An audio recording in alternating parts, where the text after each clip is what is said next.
Hola a todos.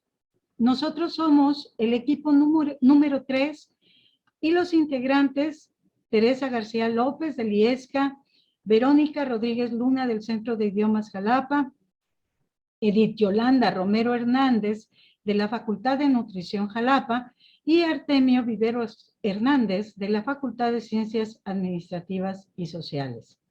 Nuestro equipo trabajó en una propuesta para organizar un foro sobre la diversidad en el contexto universitario, ciclo de conferencias. Se invitará a ponentes expertos en la materia para que a través de este ciclo de conferencias aborden 4 diferentes temáticas relacionadas con la diversidad y la inclusión social. Cada uno de los integrantes del equipo propuso un tema y un ponente, y a continuación nos platicará brevemente sobre ello. Iniciamos con nuestra compañera Verónica. Vero, tienes la palabra. Muchas gracias. Bueno, yo hablaré un poco sobre lo que es el grupo de las personas con discapacidad. De acuerdo con el Instituto Nacional de Estadística y Geografía, INEGI, una persona con discapacidad es aquella que tiene alguna limitación física o mental para realizar actividades en su casa, en la escuela o trabajo, como por ejemplo caminar, vestirse, bañarse, leer, escribir, escuchar, etc. El INEGI también informa que en México las personas con discapacidad tienen dificultades para ejercer con plenitud sus derechos por los obstáculos sociales y culturales derivados de sus condiciones físicas, psicológicas y o conductuales. Por otro lado, los espacios públicos no están planeados en función de las necesidades de las personas con discapacidad y junto con ello generalmente sufren una doble discriminación, puesto que el género, la condición socioeconómica, la raza y la etnia pueden acrecentar esta situación. Por todo lo anterior, es necesario que un experto o una experta en el tema de discapacidad nos compartan sobre la incidencia del tema de la discapacidad en el aula y algunas acciones que tanto académicos como directivos y autoridades universitarias podemos llevar a cabo para promover la inclusión en el aula de las personas con discapacidad y evitar la discriminación de este grupo de estudiantes vulnerables en la Universidad Veracruzana. Muy bien, continuamos. Gracias, maestra Verónica. Continuamos con la maestra Yolanda. Adelante, Yola. Ok, gracias, maestra Teren. Pues mi propuesta gira en torno a la inclusión de los grupos socioculturales.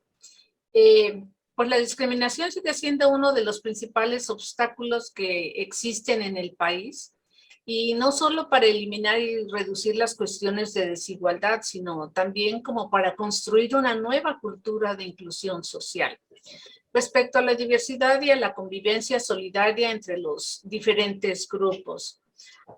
Desafortunadamente, hoy en día aún sigue permeando los determinantes sociales a la hora de querer ser inclusivos. Aún pesa más el lugar donde uno ha nacido, la extracción social, el género, la raza, la orientación sexual. Todo esto tiene todavía serias implicaciones a la hora de acceder a oportunidades que toda la sociedad deberíamos tener por igual. En nuestro país, al igual que todavía en algunos países de América Latina, pues estamos atravesando por ese proceso de reformas en torno a la inclusión. Sin embargo, estas creo yo que no tienen el suficiente consenso social como para abordar estas temáticas. Entonces, sin la difusión y la promoción de información oportuna sobre estos temas, creo que hay que ponerlo sobre la mesa. Considero que hay que trabajar en el abordaje de estas temáticas sobre la inclusión de la diversidad de grupos sociales en todos los contextos y particularmente en el contexto de la educación y de la educación universitaria, en las instituciones de educación superior. Y considero que por ello es importante contar con la colaboración de especialistas en el tema, como son los que hemos considerado para este foro, y que son expertos en el estudio del comportamiento de los diferentes grupos sociales desde diferentes perspectivas. Es mi opinión. Perdón, a continuación escucharemos a nuestro compañero Artemio. Muchas gracias, maestra Yolanda. Muchas gracias, maestra Tere. Bueno, vamos a empezar con lo que es la conferencia de inclusión de la comunidad LGBT a nivel universitario. Aquí algo muy importante que hay que tomar en cuenta es que es necesario que tengamos una apertura en la formación universitaria sobre todas estas minorías que hablamos de manera general.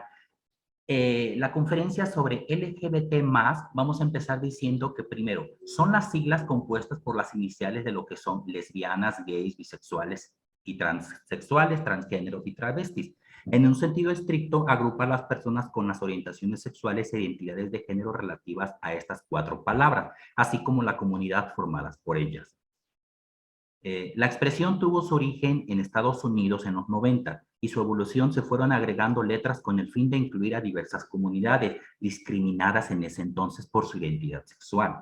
En un inicio se utilizaba la expresión homosexualidad para poder identificar a todo este tipo de personas que conformamos esta comunidad, es decir, lesbianas, gays, transexuales, travestis, etcétera, etcétera, etcétera. Pero hubo inquietudes por parte de otras comunidades en donde hablar de la palabra homosexualidad o gay no involucraba ser bisexual o ser lesbiana. Entonces, se hizo hincapié que debería haber unas siglas en específico con la finalidad de poder retomar estas siglas. Es donde recaemos que decir que es la palabra LGBT. Posteriormente, hubo hincapié también por las personas transexuales, transvestis y transgéneros que se incorporaron a la sigla, pero decían que el problema era que en una sola letra no se podía incluir toda la diversidad que ellos. Es muy diferente hablar de un transvesti, de un transgénero o un transexual. Son muy diferentes uno a otro, entonces se tuvo que ampliar la gama a 3T. Posteriormente así se dio con una serie de minorías que fueron, por ejemplo, personas intersexuales, personas queer, personas asexuales, que cada uno con su sigla fue incorporando y haciendo crecer esta gama de LGBT+, ¿sí? Dentro de esta tendencia progresiva de los grupos homosexuales ante las sociedades, ¿sí? Se ha adquirido un sentido más amplio abarcando también a las comunidades no incluidas en esas 4 siglas, ¿sí? Enfatizando la diversidad sexual, la identidad de género, incluyendo a las personas que tienen un sexo, una orientación sexual o un género no aceptada por la heteronorma y el binarismo tradicional. En lugar, la aplicación exclusiva a personas que se definen como lesbianas, gays o transvestis o transexuales. También se ha comenzado a utilizar la palabra diversidad dentro de este gremio con la finalidad de referirse a todas las orientaciones sexuales, tipos de relaciones eróticas, identidad de género, es decir, adoptadas libremente y discriminadas legalmente o moralmente, como son. Hablamos de swingers, hablamos de diferentes fetichismos, hablamos de osos, hablamos de pansexualidad, el poliamor, la infidelidad unilateral consentida, ¿sí? Ahora, lo que vamos a abordar en esta conferencia son puntos muy importantes. Hablamos de diversidad, sistema de género y sexo, identidad y género, orientación sexoafectiva, LGBT, fobia y diversidad, englobada en las siguientes preguntas. Por ejemplo, vamos a descubrir qué me pasa con la diversidad sexual en mi familia, cómo nos conocemos en la orientación hacia la homofobia, masculinidades posibles, sexo, género, machismo. Hablamos de rosa o azul, aprendizaje sobre el género. También hablamos sobre la trans en la diversidad sexual, la identidad de género. Diversidad es muy diversa, es decir, el machismo en lo trans, líneas de diversidad, acercándome a mi hija, cerrando brechas, mi cuerpo es mi sexualidad, su cuerpo es su sexualidad, ¿sí? Y mejorando los lazos afectivos con la finalidad de la inclusión de la diversidad. Todo esto es con la finalidad de que el alumno universitario tenga una gama de ideología y de identidad para incorporar estas minorías a la inclusión. Por mi parte, maestra Tere, eso es todo. Muchísimas gracias. Muchas gracias, maestro Artemio.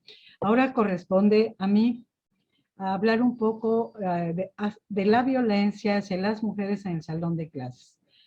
Independientemente del género, ¿cuántas veces han sido insultados o ridiculizados en un salón de clases los estudiantes? ¿O han tenido un compañero o compañera que intenta controlar sus opiniones y participaciones en el aula?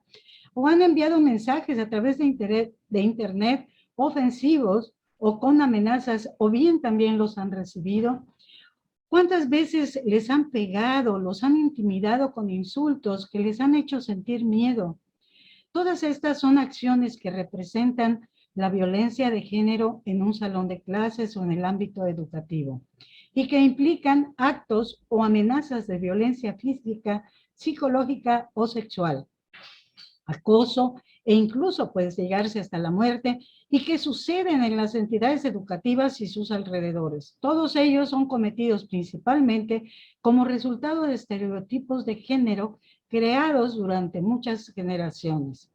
No es lo mismo violencia de género que violencia hacia las mujeres. Esta última se refiere a todos aquellos actos dirigidos hacia las mujeres que tengan o puedan tener como resultado un daño o sufrimiento físico, sexual o psicológico para la mujer. Así como las amenazas de tales actos, la coacción o la privación arbitraria de la libertad, tanto si se producen en la vida pública como en la vida privada. La Comisión Interamericana de Derechos Humanos ha sostenido que la violencia hacia las mujeres es una clara manifestación de la discriminación en razón de género. Es un problema de derechos humanos, impacta en el ejercicio de otros derechos humanos, es una manifestación de costumbres sociales que relegan a la mujer a una posición de subordinación y desigualdad, colocándola en una situación de desventaja en comparación con el hombre. Estamos convencidos como grupo que la educación, y este foro es una manera de ofrecérsela a los estudiantes y a la comunidad universitaria, es una herramienta clave para luchar contra la violencia de género, el acoso, los abusos de cualquier tipo y las violaciones. Que los jóvenes aprendan desde edades tempranas a identificar y a erradicar este tipo de actitudes y comportamientos puede convertirse en una de las soluciones para acabar con esta problemática, y es por ello que se propone como un tema relevante abordar en este foro. La idea de organizarlo es porque consideramos que el tema de la diversidad en el contexto universitario debe promocionarse, difundirse y socializarse en todos los espacios educativos. Coincidimos los integrantes del equipo que este es un tema que debe ponerse sobre la mesa de manera prioritaria, y el punto de partida es la sensibilización y concientización de la comunidad universitaria, ya que no solo el profesor debe tener en cuenta la diversidad de estudiantes que conforman el programa educativo, sino también el personal administrativo, técnico y manual, que en algún momento durante la estancia del alumno en la universidad tendrá contacto con ellos, ya sea a través de los diferentes servicios que prestan como auxiliares de laboratorio, atención a usuarios del servicio de bibliotecas, atención de trámites administrativos, entre otros, y que demanda el estudiante durante toda su vida universitaria. Todos los que conformamos la comunidad universitaria debemos conocer sobre el tema de la diversidad y la inclusión social para actuar en consecuencia y así contribuir a disminuir la brecha de la desigualdad y de la inequidad social. Con esto estamos cerrando nuestra propuesta del equipo número 3, cuyos integrantes somos la maestra Verónica Rodríguez Luna del Centro de Idiomas de Jalapa, la maestra Edith Yolanda Romero Hernández de la Facultad de Nutrición Jalapa, el maestro Artemio Viveros Hernández de la Facultad de Ciencias Administrativas y Sociales, y una servidora, Teresa García López de IESCA. Muchísimas gracias.